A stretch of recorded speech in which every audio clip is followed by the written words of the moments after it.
berada di akhir-akhir bulan Hijriah. Ada 25 atau 26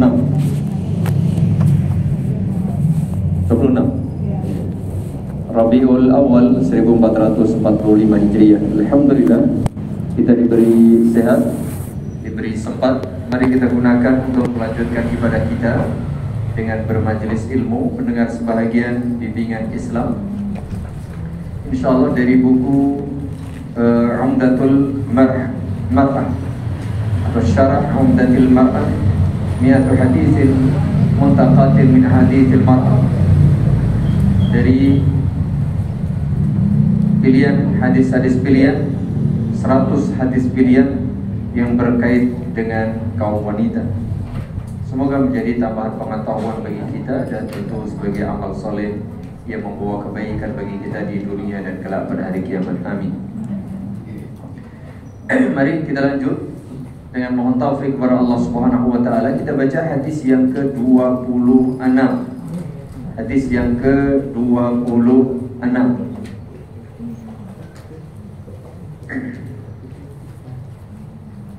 Yaitu hadis yang berkaitan dengan fitrah setiap wanita, bahwa setiap bulan rutin pasti mengalami yang namanya haid. Namun begitu jangan berkecil hati, karena begitulah bahwa Allah Subhanahu wa taala menciptakan makhluk yang berjenis kelamin wanita ini mengalami haid.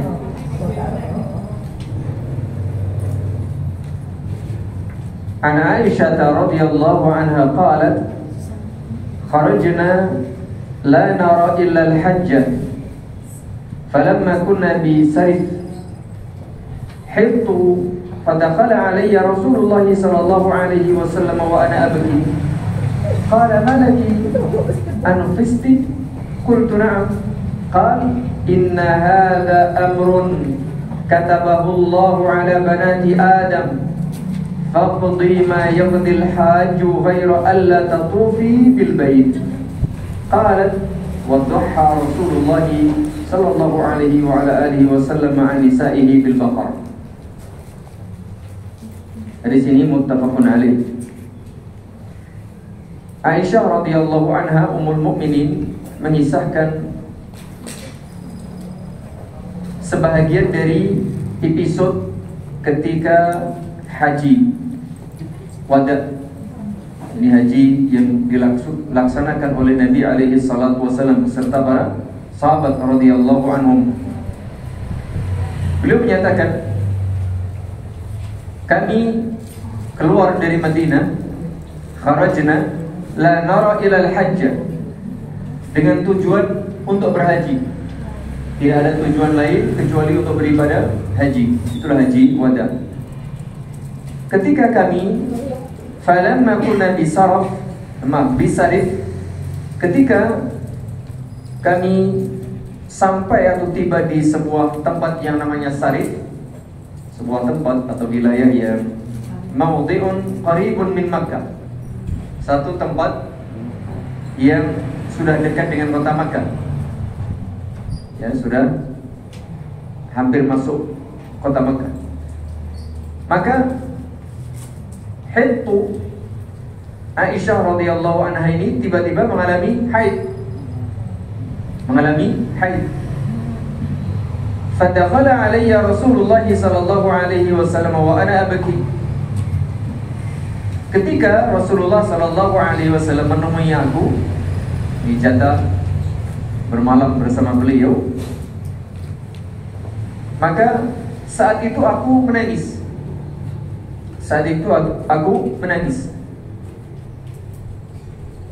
Rasulullah sallallahu alaihi wasallam pun melihat istrinya menangis. Tentu saja beliau tahu ya, gak ada apa-apa, gak ada ini, gak ada itu, kok menangis. Beliau pun tahu diri, tanggap, tanggap. Jangan-jangan ini haid. Inilah suami itu paham, istri juga harus paham kebiasaan istrinya, kebiasaan suaminya, di jadwalnya begitu ya. Maka Nabi bertanya, malaki anufisti, mengapa menangis? Apakah kau haid? Gitu ya. Qultu na'am, kata Aisyah, betul wahai baginda Rasulullah. Qal, nah ini dia. Nabi pahamlah, sudah jauh-jauh dari Madinah ke Mekah sampai di sana haid. Kan gitu ya. Sama juga dengan ibu-ibu mungkin ketika mau umroh, ya haid kan gitu ya. Wajar kalau sedih, itu wajar. Tapi perhatikan, ini adalah ketetapan dari Allah Subhanahu wa taala. Maka Nabi pun menghibur Aisyah radhiyallahu anha. Kata beliau, "Inna hadza amrun." Haid ini adalah amrun, perkara yang katabahullahu, telah ditetapkan oleh Allah Subhanahu wa taala ala banati Adam, bagi setiap wanita anak keturunan Nabi Adam alaihi salatu wasalam. Siapapun yang menjadi manusia dan berjenis kelamin perempuan, normalnya dia haid. Itu sudah takdir, ketetapan, ya, sunnatullah, hukum Allah yang berlaku pada setiap wanita. Sehingga tidak boleh protes ibu-ibu, tidak boleh kemudian lu kok begini, tidak boleh. Itu namanya menolak takdir, tidak boleh. Kita diperintah supaya beriman kepada takdir yang menyenangkan maupun ya kadang-kadang ini ya, pas lagi mau haji, qadarullah haid, ya kan nggak bisa macam-macam nih, nggak bisa sempurna maksud. Lalu kata Nabi alaihi salatu wasallam, setelah menghibur, memberi solusi. Itulah indahnya ya, indahnya Islam. Apapun kondisi, keadaan, peristiwa, perkara, problem, persoalan yang dihadapi setiap umat, pasti ada solusi. Harus diperhatikan tuh. Pasti apapun ada solusi. Meskipun solusi itu kadang tidak sama. Ya laki-laki, ya kok laki-laki begini ya, sudah laki-laki. Perempuan bagaimana aku? Ya ada solusi. Setelah dihibur, kasih solusi. Masya Allah. Begitulah cara penyelesaian masalah.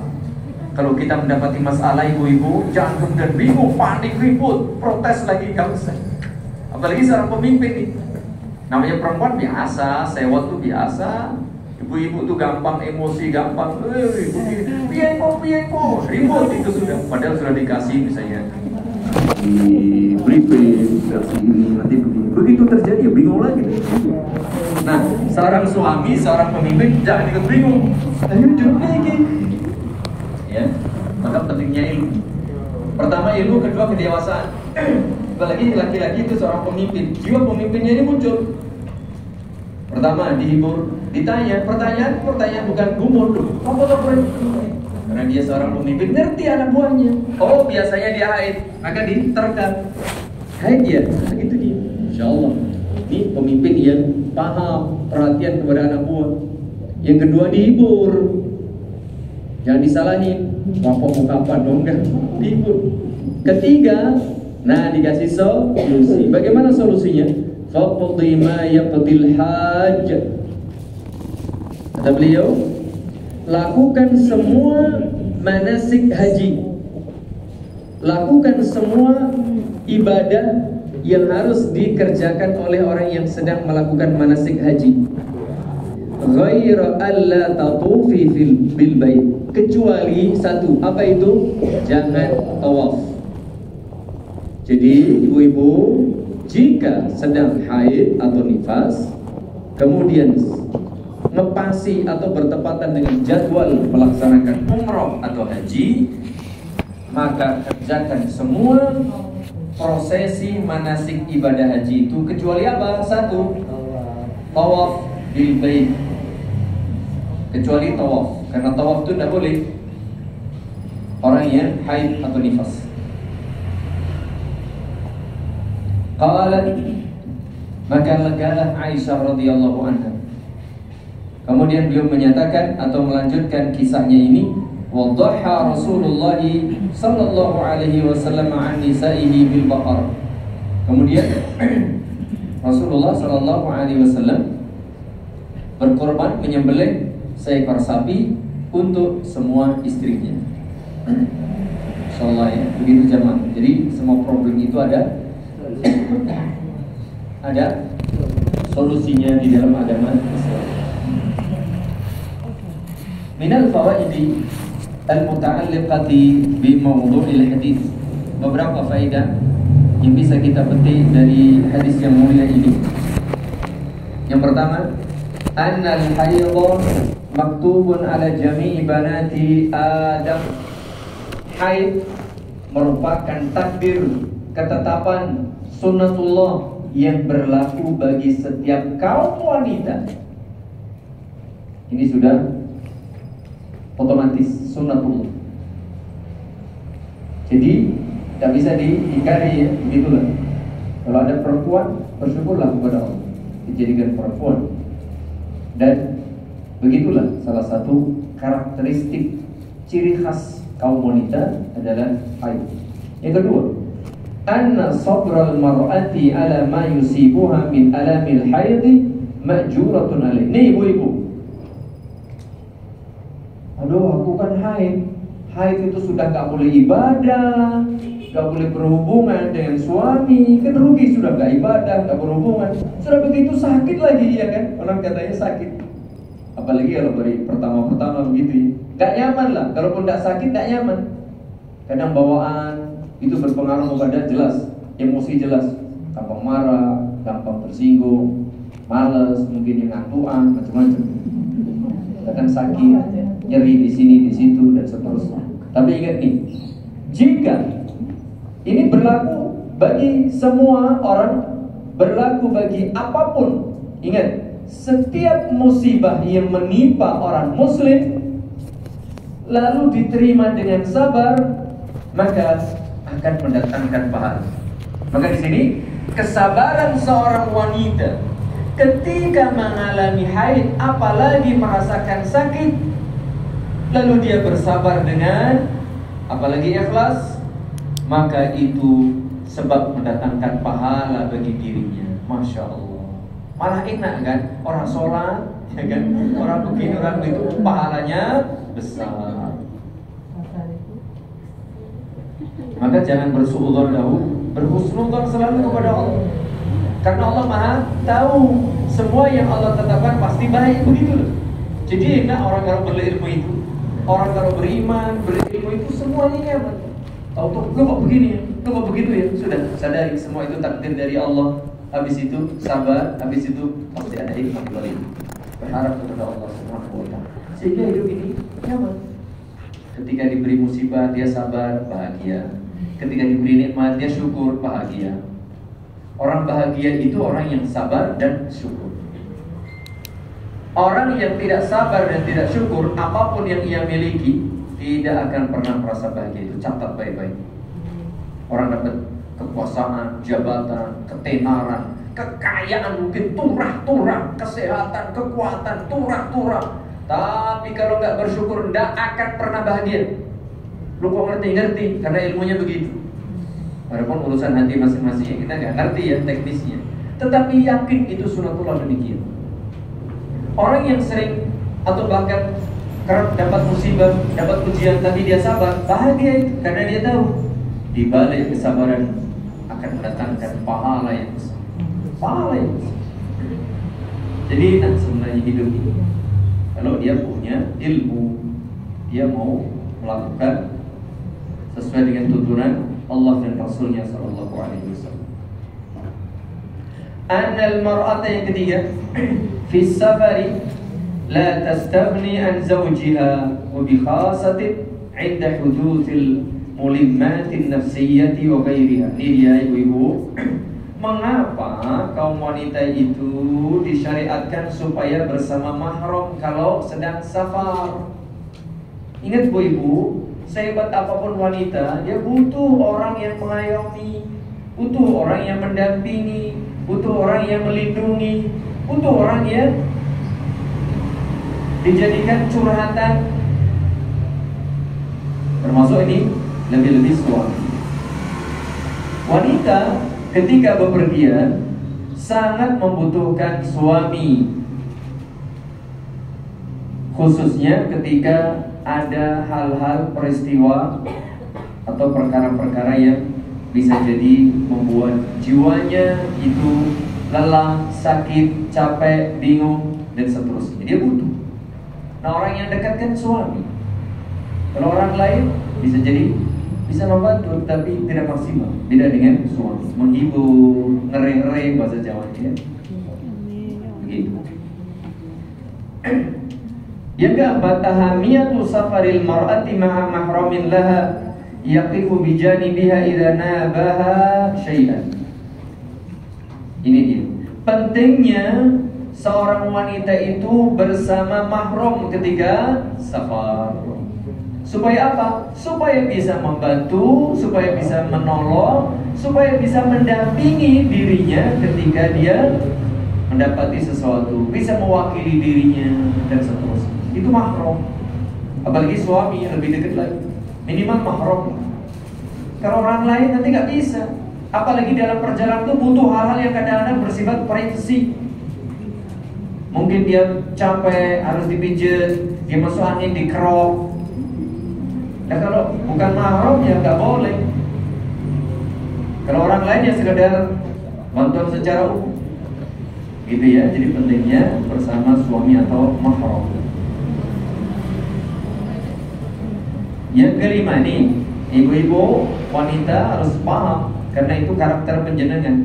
Bagi para lelaki juga harus ngerti, begitulah karakter perempuan apa? Annal mar'ata tata'atsaru nafsiyan bil a'radi at-tabi'iyyati allati tamurru 'alaiha. Ini dia. Umumnya wanita itu mudah terpengaruh jiwanya, perasaannya, emosinya, pikirannya oleh hal-hal yang bersifat alami yang sudah biasa menimpa dirinya, seperti haid, kalau haid, wal hamil, kehamilan, wal nifas. Ini sudah biasa sebenarnya dilakukan, dialami oleh kaum wanita. Tapi setiap kali itu terjadi padanya, mesti dia bingung, resah, gelisah, begini, begitu, pengen perhatian, pikirannya punah dan seterusnya. Begitulah tipe perempuan, mudah terpengaruh, gampang terpengaruh. Meskipun dia berilmu, dia sehat, dia mungkin gelarnya profesor, mungkin dia jadi kepala, tapi kalau sudah hamil ya begitulah perempuan bawaannya. Kalau sedang haid ya begitulah bawaannya. Maka fayambagi ala man yata'amalu ma'aha mura'ata hadhihi al-lahadatil 'usbiyyah. Oleh karena itu, bagi para lelaki, khususnya bagi para suami atau orang lain yang berinteraksi, bergaul, bermuamalah dengan kaum wanita yang sedang mengalami haid, nifas atau hamil, atau hal-hal yang seperti ini, hendaknya dia tahu diri, giroto, sensi, ya kan gitu ya. Ini hati-hati loh, galak nek pas ini gitu, ya kan gitu. Kepala dinas misalnya, ibu-ibu galak, oh ternyata sedang haid, oh ya wajar. Begitu pasti dia gampang berubah, ya, labil jiwa seorang wanita. Itu demikian ya, itu sunatullah ya. Sehingga wanita itu mengapa tidak jadi pemimpin ya, karena berisiko tinggi. Kalau dia labil seperti ini, dia bisa menetapkan keputusan bukan karena ilmu, tapi karena apa? Emosi. Jadi ibu-ibu kalau apa sih jadi pemimpin kok bisa lanang? Lah memang panjenengan diciptakan oleh Allah dengan karakter seperti itu. Ini tidak layak lah. Secara umum nih ya, bukan berarti nggak boleh. Untuk hal-hal tertentu ya, pemimpin itu dari wanita. Contoh, wal mar'atu ra'iyatun fi baiti zawjiha. Kan ada hadis. Wanita itu pemimpin di rumah suaminya. Urusan rumah ada iya, urusan dapur ada dia lah. Dan begitu ya. Tapi terbatas. Kemudian yang keenam, hubul mar'ati lidallal. Nih, wanita itu suka manja, suka caper. Loh iya memang demikian. Iya enggak? Ini sudah umum. Cari perhatian, juga dimanja, karpe sesopo-opo diperhatikan. Ya. Wa yatajalla dzalika min bukai Aisyah radhiyallahu anha bi hadratin Nabi sallallahu alaihi wasallam yusalli anha masabah atau musabah. Ini dia. Dalilnya mana? Ini Aisyah. Lalu biasa rasanya itu sudah setiap bulan kayak gitu. Tapi sengaja dia nangis begitu Nabi datang. Oh, tak nangis kayak gitu. Supaya apa? Caper, cari perhatian. supaya dihibur, supaya dielus, supaya dikasih duit kalau orang sekarang begitu, supaya dijajake, supaya diberi hadiah gitu. Pokoknya begitu. Ini umumnya ada, diakui atau tidak, perempuan tuh demikian. Suka diperhatikan.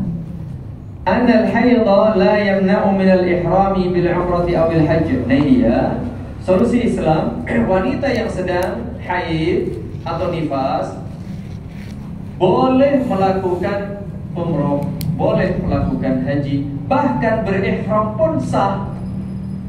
Ya kan? Berihram juga sah. Karena apa? Ihram tidak disyaratkan apa? Suci. Beda dengan salat. Kan gitu ya. Jadi ihram tetap sah. Kecuali dari tawaf. Ya. Karena salah satu kesamaannya at-tawafu salatun illa annahu yajuzu al-kalam. Tawaf itu seperti sholat, hanya saja boleh ngobrol, boleh bicara, gitu ya. Sehingga semua manasik haji atau umrah bisa dilakukan oleh orang yang sedang haid kecuali apa? Tawaf. Anal mar'atal haidha la tamtani'u an af'alil haji ila tawaf bil bait sama ya. Termasuk juga amalan-amalan haji tadi. Berihram juga sama. Labbaik Allahumma umratan. Labbaik Allahumma umratan ila al-hajj kalau dia tamattu. Ya, seperti itu.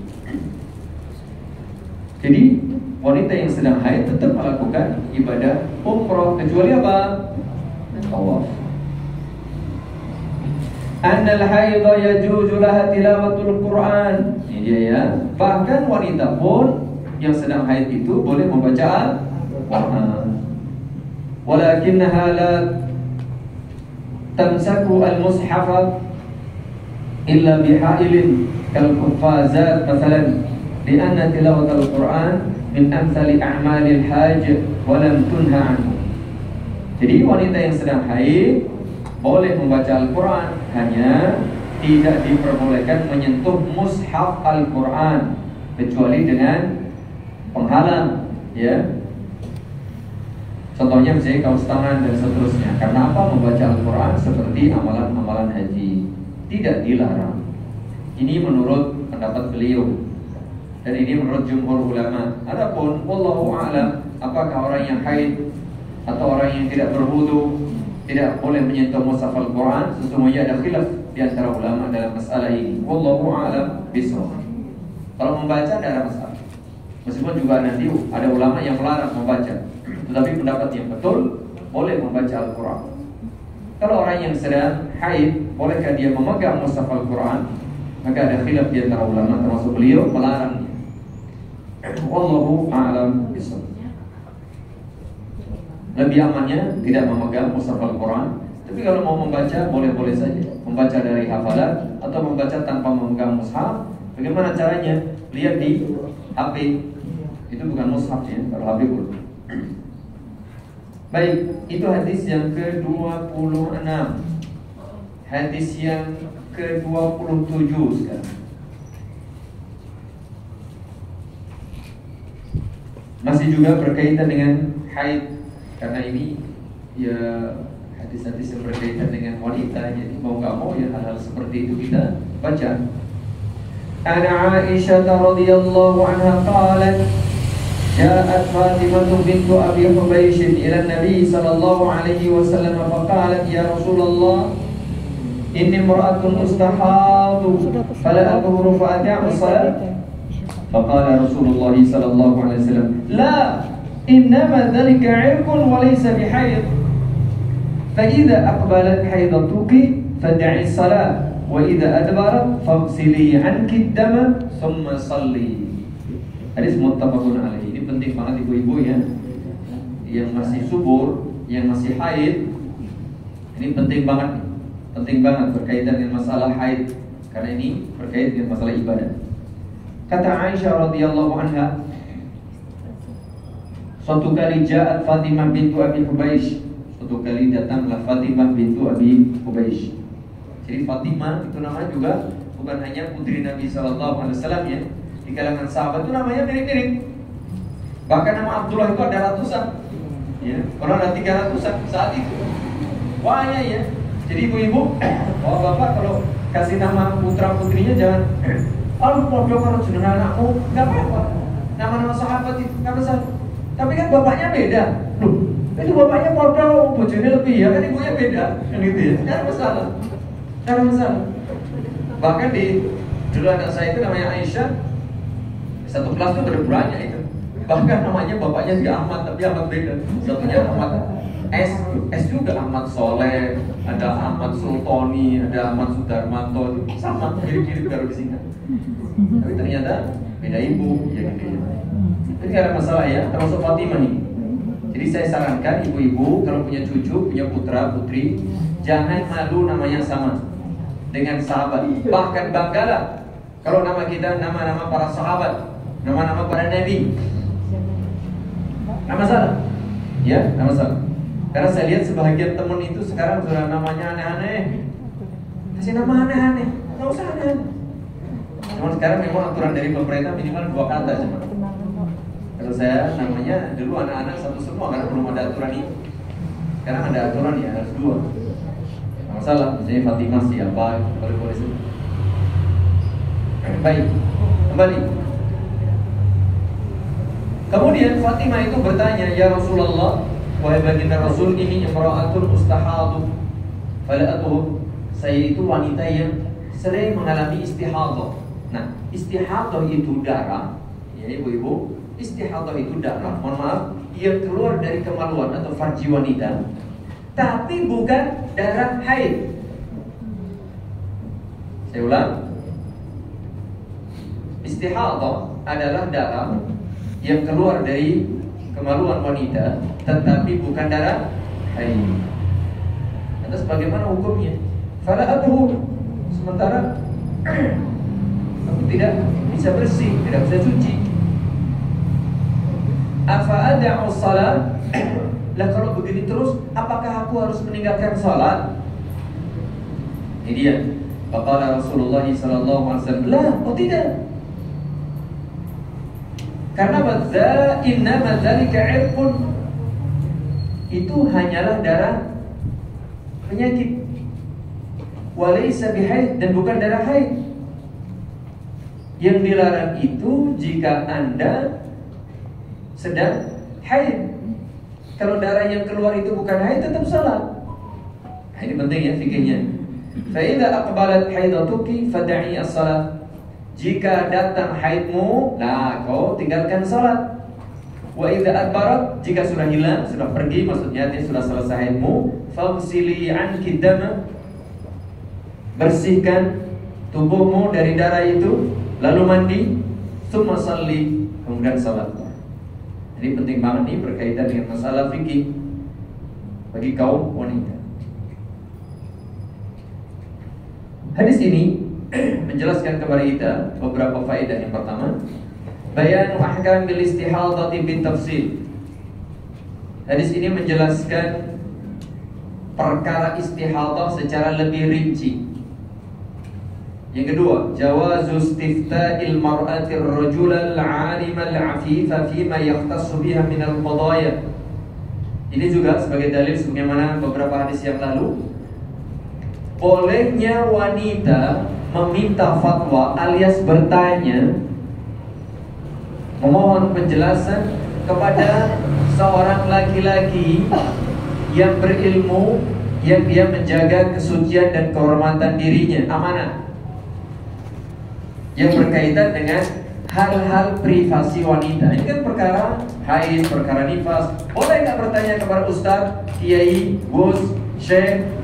Boleh, meskipun dia laki-laki, karena dia orang alim. Yang penting dia amanah. Penting dia amanah.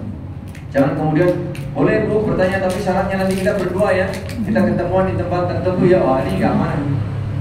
Ada model seperti itu. Naudzubillah min dzalik. Saya dikasih tahu teman SMA dulu. Setelah lama nggak ketemu, dia cerita setelah ketemu ada orang yang di suatu tempat itu dia pengajian ibu-ibu begini seperti saya.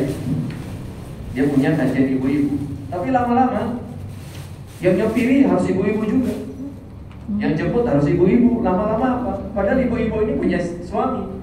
Akhirnya apa? Yus, Akhirnya direbut itu. Terjadi. Naudzubillah min dzalik. Ternyata apa? Ada modus. Ya sekarang diusir dari kampung. Naudzubillah min dzalik. Ya kalau amanah tidak ada masalah. Dan begitulah Nabi juga dulu ditanya. Sekarang pun demikian. Para ustadz juga menjadi dosen, menjadi guru bagi santri-santri atau mahasiswa yang perempuan, tidak ada masalah. Yang penting aman. Karena tidak semuanya bisa dikuasai oleh kaum wanita. Kalau dahulu ada Aisyah, bahkan Aisyah juga murid-muridnya kaum lelaki, tidak ada masalah. Intinya apa? Jika aman dari fitnah. Ini contoh.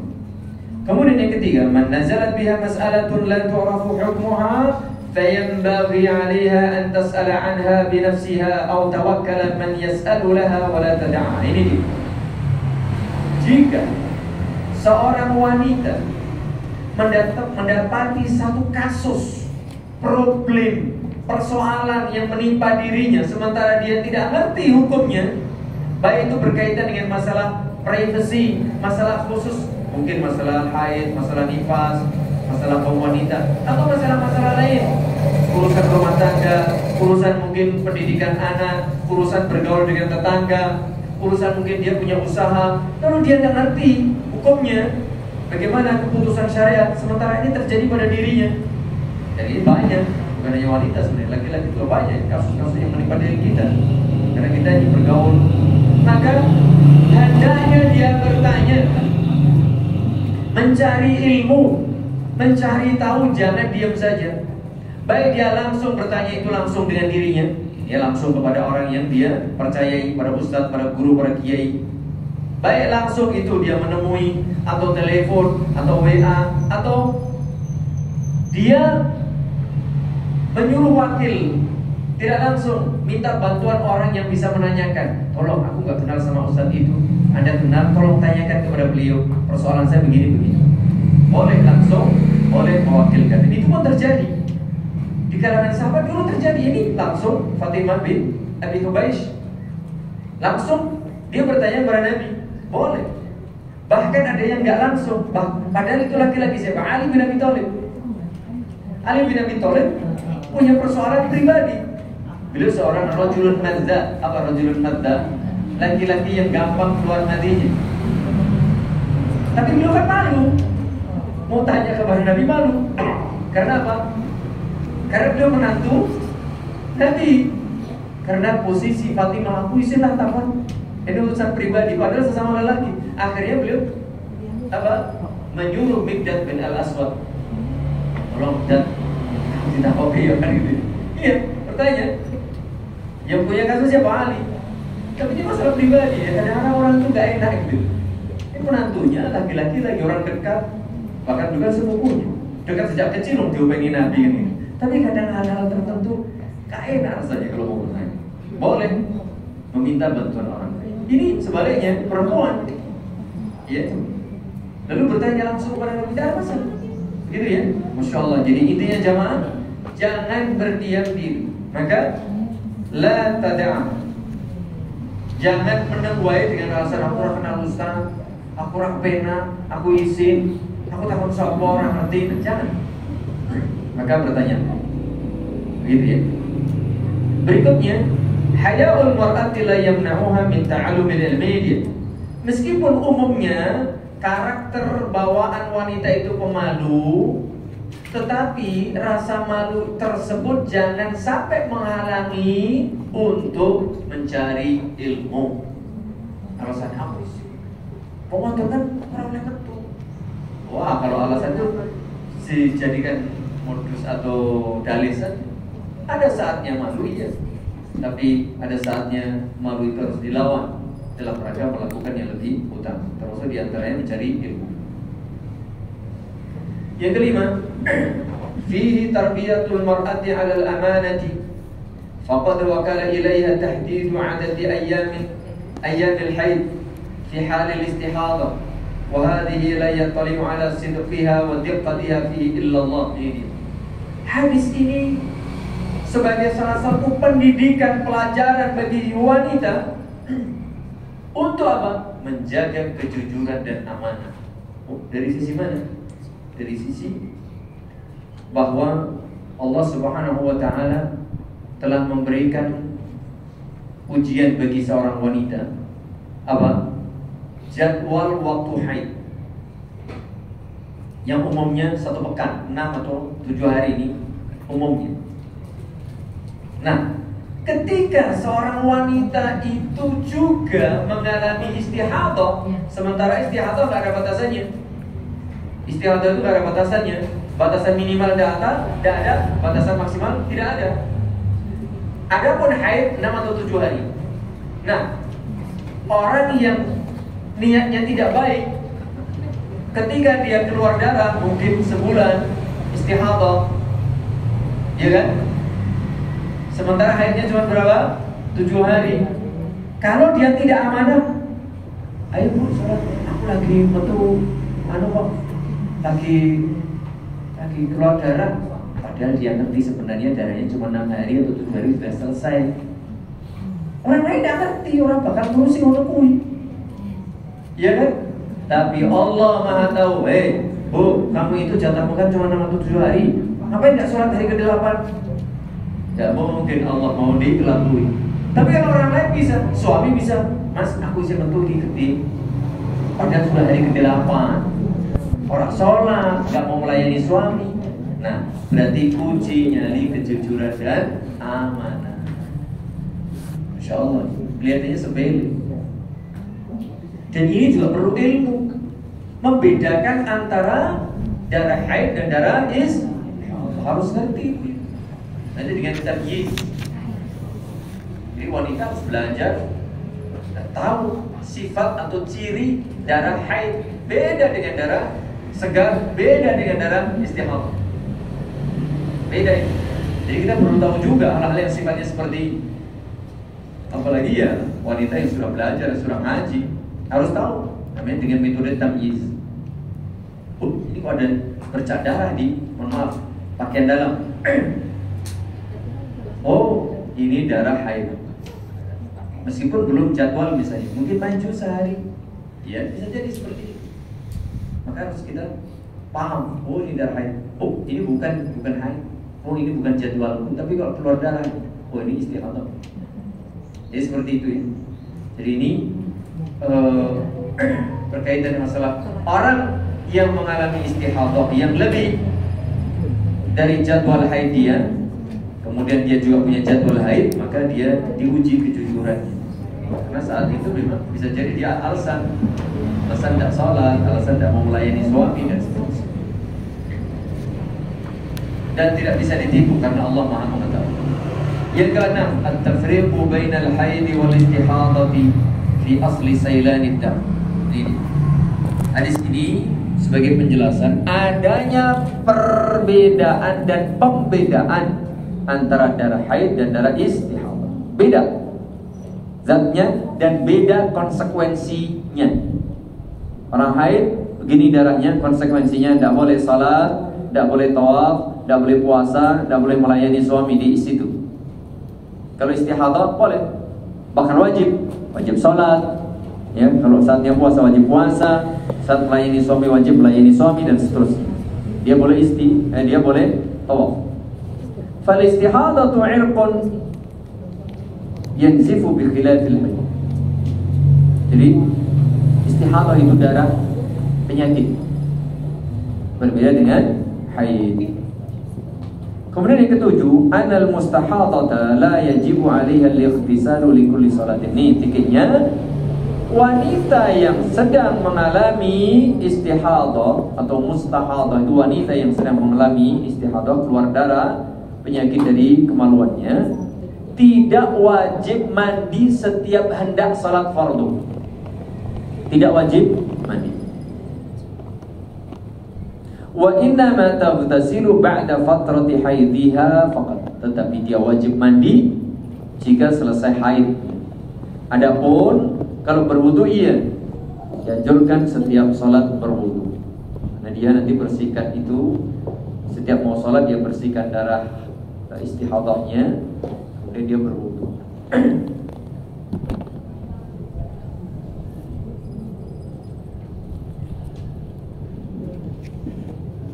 Faedah berikutnya, yajibu 'alal mustahadati ghuslu damin nazili li kulli salatin ba'da dukhulil waqti thumma tatawaddau wa tusalli. Ini dia. Nah, penting juga bagi ibu-ibu atau wanita yang mengalami istihadah, wajib membersihkan darah istihadah tersebut jika sudah masuk waktu sholat dan hendak sholat. Kalau sekarang tidak wajib. Misalnya ada sekarang ibu yang sedang istihadah, sekarang tidak wajib bersihkan darah istihadah itu. Mengapa? Belum masuk waktu sholat zuhur. Ketika nanti sudah masuk waktu sholat zuhur dan ibu mau sholat, maka bersihkan darah istihadah itu dari kemaluan, ganti pakaian yang terkena darah istihadah, kemudian ibu berwudu baru sholat. Habis sholat mungkin keluar lagi, tidak ada masalah. Ini tidak harus dibersihin. Cuma nanti ketika mau sholat asar dan sudah masuk waktunya, bersihin lagi, berwudu lagi, begitu seterusnya. Berikutnya, al-mustahadatu laha 'iddatu ahwalin fi ma'rifati zamanil haid. Wanita yang misalnya selalu mengalami istihadah, biasanya mengalami kondisi-kondisi tertentu yang berbeda sebagai tanda dia mengalami haid. Jadi misalnya ya, tanggal awal bulan dia sudah istihadah, lalu tengah bulan dia haid. Nah, biasanya ada tanda tersendiri. Salah satunya tentu beda darah haid dan darah istihadah. Kemudian mungkin dari sisi psikologis berbeda. Oh, ini aku kok merasakan kayak gak fokus, gampang marah. Ini kayaknya haid nih yang keluar. Atau tubuhnya berubah, atau tubuhnya sendiri mungkin kok kayaknya pegel-pegel di sini. Ini kayaknya haid. Sementara kalau istihadah mungkin beda kondisinya. Jadi hendaknya kaum wanita bisa memahami kondisi pribadi masing-masing. Karena dampak dari haid itu tentu secara umum begini begitu, tapi teknis langsung itu tentu berbeda antara satu wanita dengan wanita lain. Ada yang sama, ada yang beda, tapi secara umum demikian. Oleh karenanya adanya bisa betul-betul memahami kondisi masing-masing. Kemudian di antara kondisi kaum wanita yang sedang istihadah dan mengalami haid, yang pertama, an yakuna laha 'adatun qabla al-istihadati yumkinuha ar-ruju' ilaiha wa i'timadu waqtiha fi at-tafriq baina al-haid wal istihadah thumma taghtasilu wa tusalli. Ini dia ya.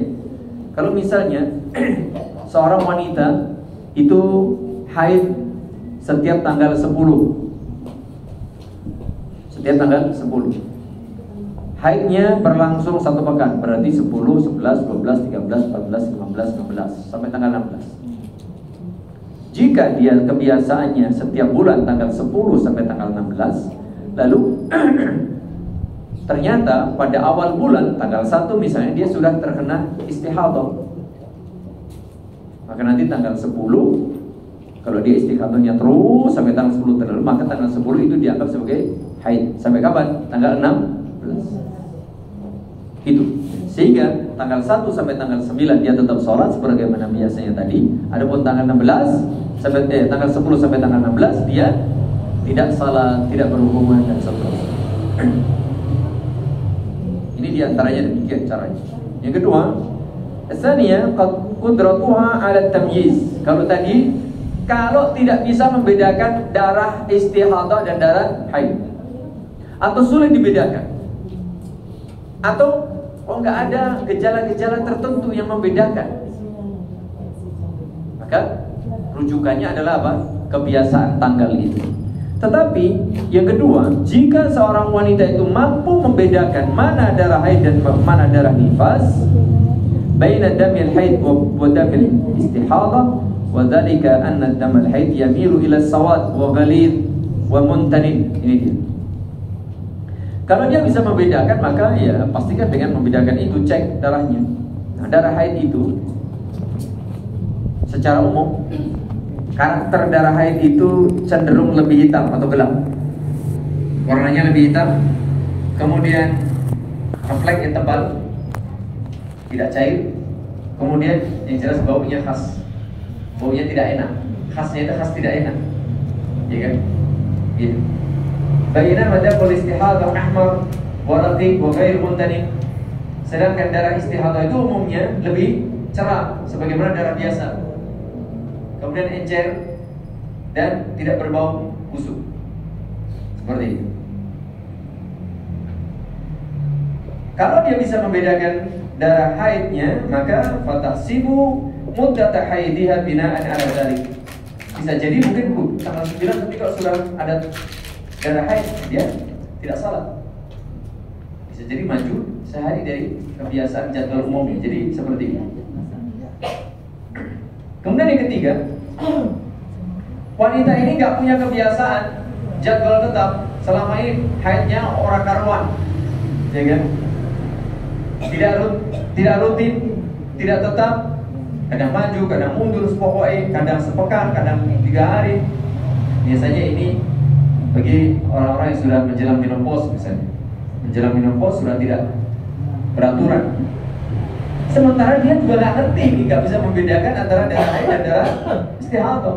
Mungkin penyakitnya ini berat, sehingga mirip-mirip darah haid, darah istihadah. Atau memang karena dia nggak ngerti. Orang la'adata laha wa la tamyiz, dia tidak punya kebiasaan rutin yang pasti dan dia tidak bisa membedakan antara darah haid dan darah nifas, dan darah istihadah. Fa fi hadhihi al-hala, dalam kondisi seperti ini, tahsibu 'adataha bimithli 'adati ummiha aw ukhtiha aw qaribatiha, thumma taghtasil wa tusalli.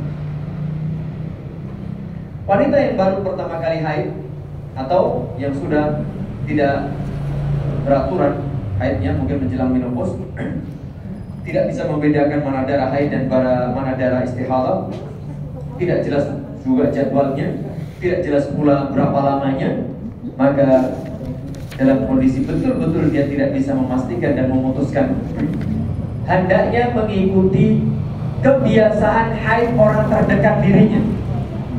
Terdekat itu siapa? Ibunya, ya, ibunya atau sesama saudara perempuannya, dia punya saudara kandung atau saudara kembar, maka sesuaikan jadwalnya dengan itu. Kalau kita tidak bisa memastikan, itu ada 3 kondisi berkaitan dengan kaum wanita dalam hal urusan haid diri. Karena ini penting jamaah. Mengapa? Berkait dengan hukum-hukum yang lain, apa? Salat, puasa, bergaul dengan suami, kemudian tawaf, itu dipastikan. Sehingga ini darah istihadah atau darah haid, begitu. Masya Allah. Jadi kebiasaan-kebiasaan wanita sehari-hari pun tidak terlepas dari masalah ibadah kepada Allah Subhanahu wa ta'ala, sehingga perlu diketahui. Hadis ke-29, 28. Hadis ke-28.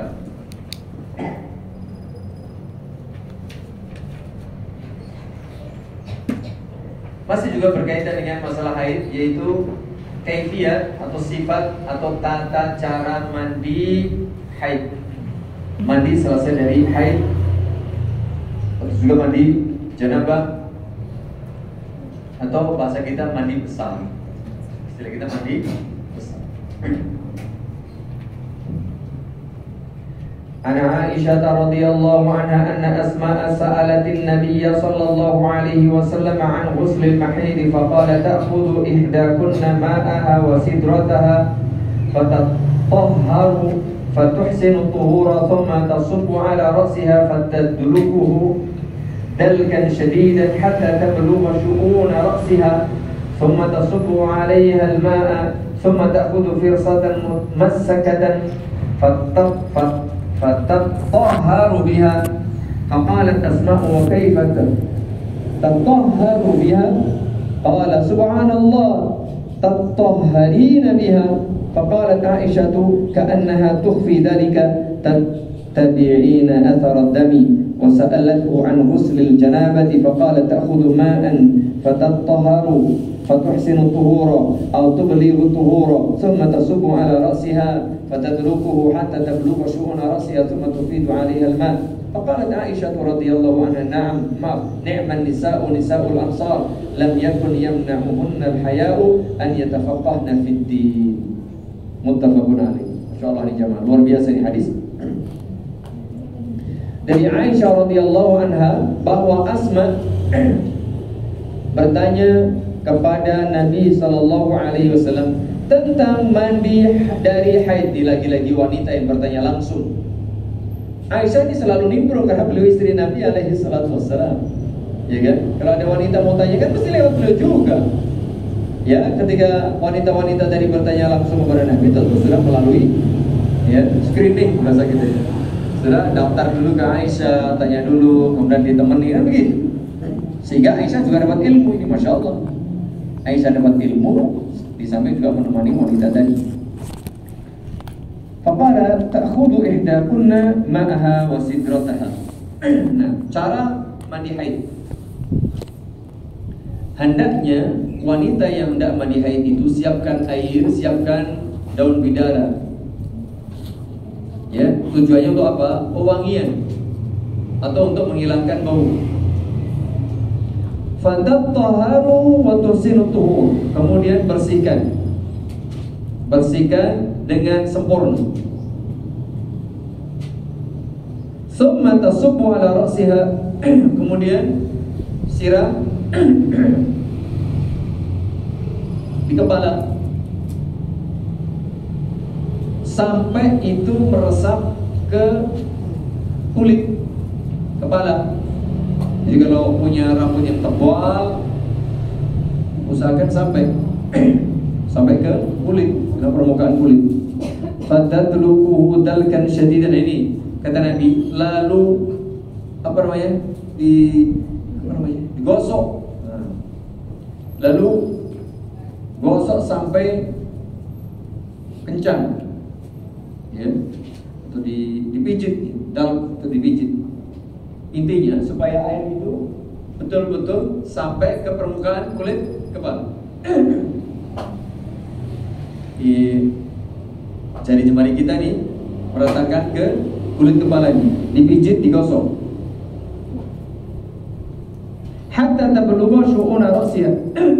Sampai ke kulit kepala. Summa tasubbu 'alaiha al-ma'. Setelah itu tuangkan air ke kepala lagi. Artinya diratakan ke seluruh tubuh. Summa ta'khudhu firsatan mumassakatan fatatahharu biha. Setelah selesai, maka ambil kapas yang sudah diberi minyak wangi, ya, kemudian dipakai untuk membersihkan kemaluan. Artinya bekas jalan darah haid itu dibersihkan dengan kapas yang sudah diberi apa? Minyak wangi. Kemudian Asma ini bertanya, namanya orang lugu, wanita yang lugu banget. Faqalat Asma, wa kaifa tatahharu biha? Wahai baginda Rasul, caranya bagaimana? Loh malah tanya. Harusnya nggak usah tanya lah, tapi begitulah saking lugunya. Itu kan urusan privasi. Nabi hanya memberikan gambaran secara global. Ya sunuhillah, ya.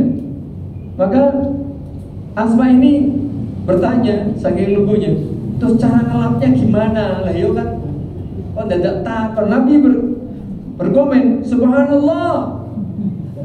Iya tak mak lagi, ya tak? Asma namanya. Ya maksud mau lanang jelasnya sampai detil kayak gitu. Maka Nabi subhanallah. Ya, kaget Nabi itu ya. Wes pokoknya resi ono dulu. Bersihkan pakai itu kapas dan minyak. Itu kata Nabi. Lalu Aisyah yang ada di situ pun komen. Ya. Faqalat Aisyah, "Ka'annaha tukhfi dzalika." Rasa takon. Mosok takon ini, mosok ngerti. Bisik-bisik gitu. Ya. Nanda ini mosok ono dadakan apa ya? Ya kadang-kadang ada model-model seperti itu. Saking lugunya, ceplas-ceplos kadang-kadang bikin malu sesama wanita. Urusan privasi kok takon. Ya. Kemudian dibisiki oleh Aisyah begini-begitu. Tattabi'ina atharadda.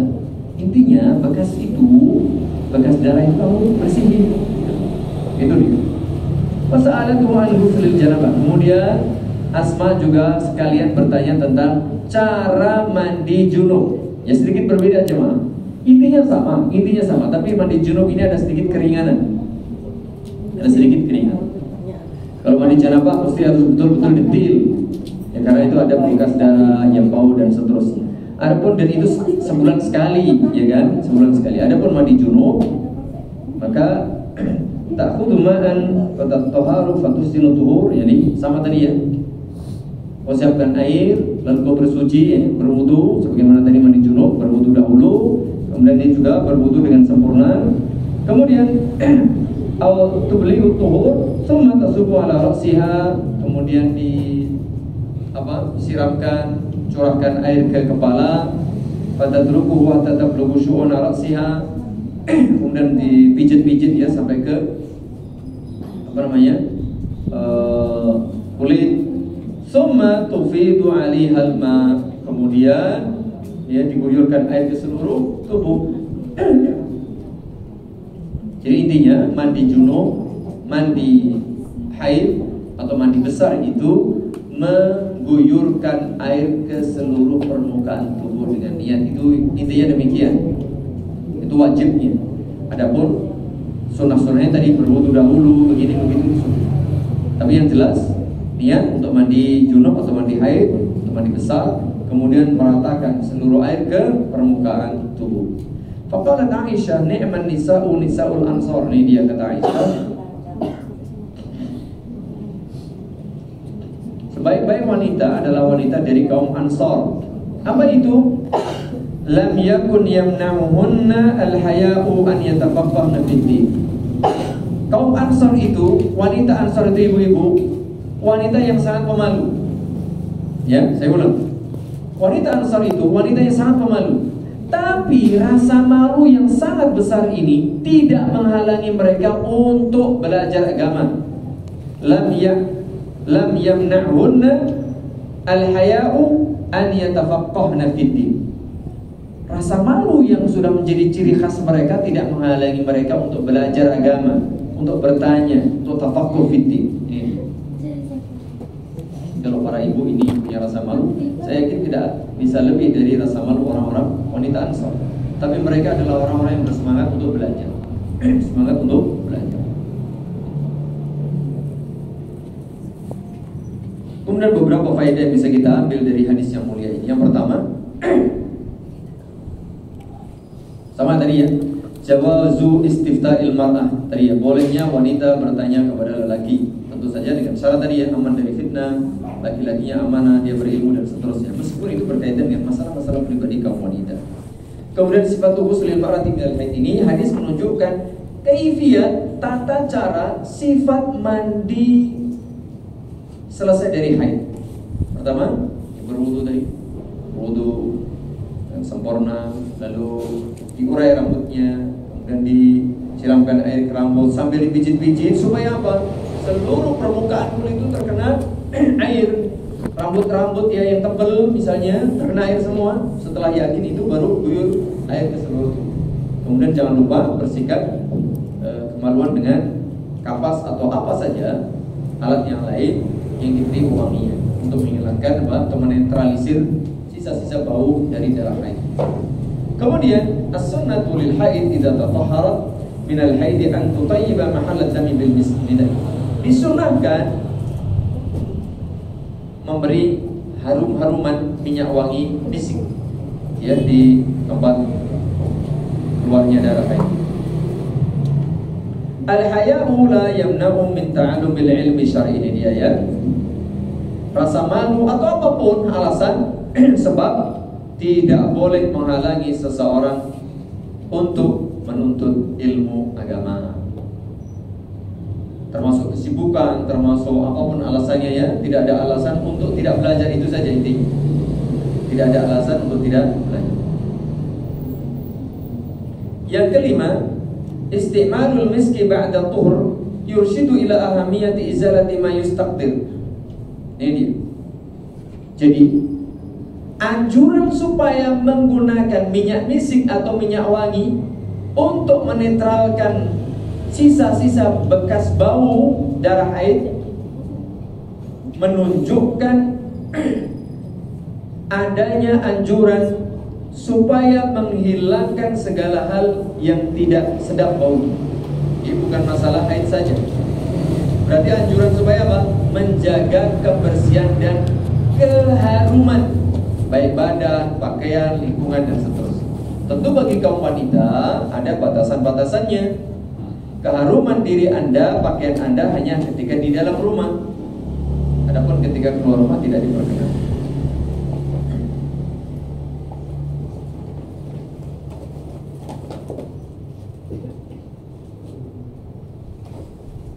Tentu saja penggunaan benda-benda atau alat-alat yang bisa menetralkan bau badan, menetralkan keringat atau bekas darah haid tadi harus yang halal, yang dibolehkan oleh syariat, tidak semuanya. Itu nanti urusan lain ya, kaidah. Kemudian jawazu dzikril umuril mustakrihah bi ma'rifati hukmiha idza lam yumkin ma'rifatuha illa bi dzikriha sar'an. Ini dia. Bolehnya menyebut hal-hal yang kadang bersifat jorok, kotor, atau hal-hal yang sebenarnya tidak pantas untuk disebutkan. Tapi boleh disebutkan, boleh diungkapkan jika ada kebutuhan. Jika satu persoalan tidak mungkin bisa dijelaskan kecuali dengan menyebutkan hal-hal yang sebenarnya privasi, hal-hal yang mungkin jorok, kotor, dan ini dan itu tidak layak, maka boleh disebutkan. Karena apa? Untuk mencari kejelasan dan kepastian hukum. Sebagaimana Nabi tadi menjelaskan dengan agak sedikit detail. Tapi kalau sudah cukup dengan yang global, ada isyarat, maka lebih baik dengan isyarat. Tapi kalau mau nggak mau harus disebut to poin gitu ya, maka harus disebut. Begitulah. Sehingga malu itu ada tempat. Yang ketujuh, dalat al-haditsu ala ahamiyati an taqum al-mar'atu bi ta'limin nisa. Ini dia. Hadis ini menunjukkan bahwa sesama wanita itu hendaknya saling mengajarkan ilmu, saling mengajari, saling menasihati.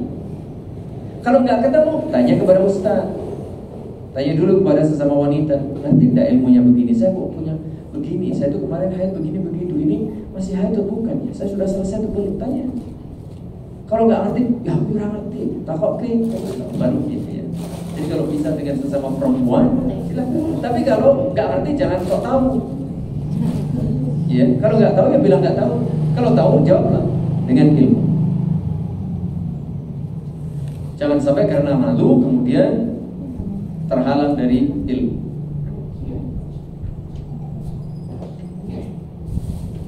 Itu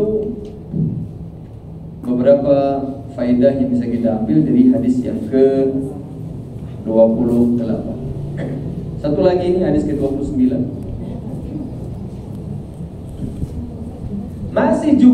Masih juga berkaitan dengan masalah haid. Nanti secara detail dibahas di bab taharah. Ada pembahasan khusus ya. An Ummi Athiyyah, cuman ini kan dari hadis-hadis. An Ummi Athiyyah kanat بايعت النبي صلى الله عليه وسلم قالت كنا لا نعد القدرة والصفرة بعد الطهر شيئا. Ini dia. Ini berkaitan dengan darah haid.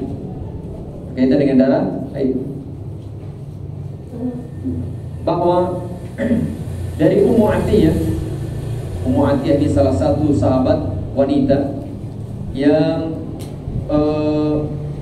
berbaiat kepada Nabi sallallahu alaihi wasallam. Ya, ambil sumpah setia. Kemudian beliau menyatakan, "Kunna la na'udul qudrata was-sufrata ba'da tuhri syai'an."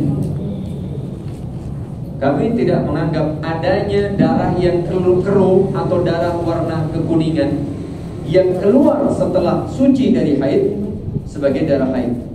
Nah, bisa jadi wanita yang sudah selesai dari haid itu kemudian masih ada keluar dikit yang warnanya agak keruh atau warnanya agak kekuningan, maka itu bukan termasuk darah haid. Al-qudrah was-sufrah, qudrah itu yang keruh, was-sufrah itu yang agak kekuningan. hiyal ma'u alladhi tarahu al-mar'atu kas-sadid ya'luhu al-isfirah. Jadi putra dan sufra ini adalah cairan yang keluar setelah darah haid berhenti, yang bentuknya mirip seperti ingus mungkin begitu, yang warnanya kekuningan, agak keruh begitu dan kekuning. As-sufra wal qutra ba'da ru'yati tuhri la yu'tadu biha. Nah, jika warna keruh atau warna kekuningan ini keluar setelah yakin tadi sudah suci, sudah berhenti darah itu, sudah berhenti, kemudian kok keluar, maka keluarnya warna sedikit keruh dan kekuningan itu tidak dianggap sebagai darah haid. Nanti sudah suci. Tetapi jika as-sufra wal qutra itu asna fatratil haid tu'addu minal haid. Jika warna kekuningan atau keruh itu keluar pada saat masih masa haid, maka itu dianggap sebagai darah haid.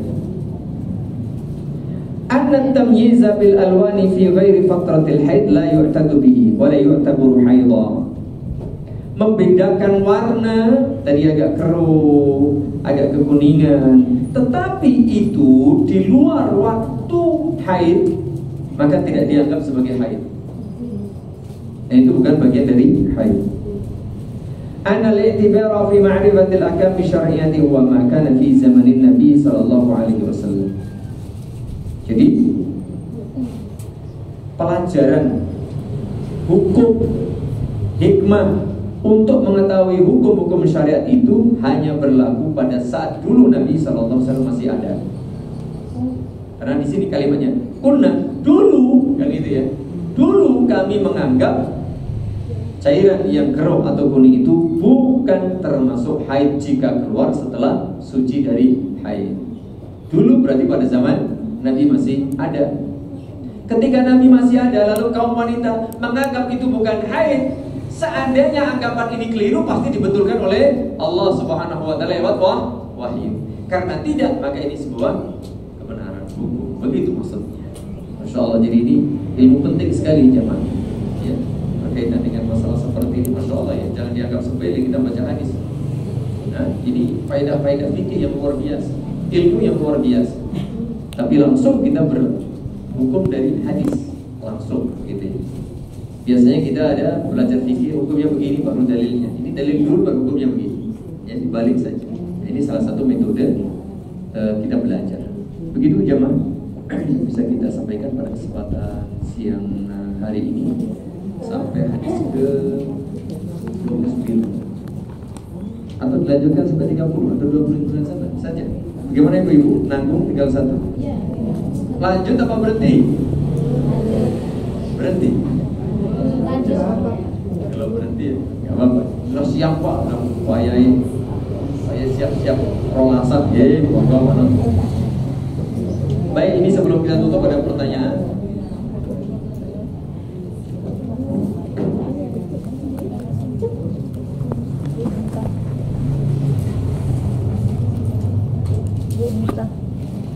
Ini pertanyaan. Jika tawaf tidak merasa haid, nanti yakin tidak haid, yakin masih suci, ternyata setelah selesai tawaf untuk haji ada bercak darah, apakah hajinya sah? Karena ini bercak darah itu apa? Bercak darah haid, apa bercak darah istihadah? Yang jelas awalnya yakin suci, lalu ibu tidak tahu kapan keluarnya. Kalau keluarnya setelah selesai tawaf, maka tidak ada masalah. Tapi kalau ibu tahu keluarnya pada saat tawaf, maka wallahu a'lam bishawab. Karena tidak boleh tawaf ketika haid. Meskipun nanti juga ada yang membolehkan dalam kondisi jika terpaksa. Terpaksa itu nggak ada waktu lain kecuali saat itu. Kalau nanti nggak tawaf saya itu suwes ketinggalan karena apa? Posisi muslim, yang gitu ya. Nggak ada kesempatan lain kecuali saat itu, maka tidak ada masalah. Wallahu a'lam bishawab. Ini jelas pastikan saja kalau ini sudah terjadi, semoga Allah Subhanahu wa taala menerima tawaf dan haji panjenengan. Amin. Begitu, wallahu taala a'lam bishawab. Bisa kita sampaikan, semoga bermanfaat. Lebih kurangnya mohon maaf. Semoga Allah Subhanahu wa taala jadikan kita hamba-hambanya senantiasa bersyukur dan bersabar untuk terus belajar, beramal, berdakwah dengan ikhlas dan benar. Semoga Allah beri kita kemudahan dan taufik semua urusan, serta semoga Allah beri kita akhir kehidupan yang husnul khatimah. Subhanakallah wa bihamdik, asyhadu an la ilaha illa anta, astaghfiruka wa atubu ilaik. Assalamualaikum warahmatullahi wabarakatuh.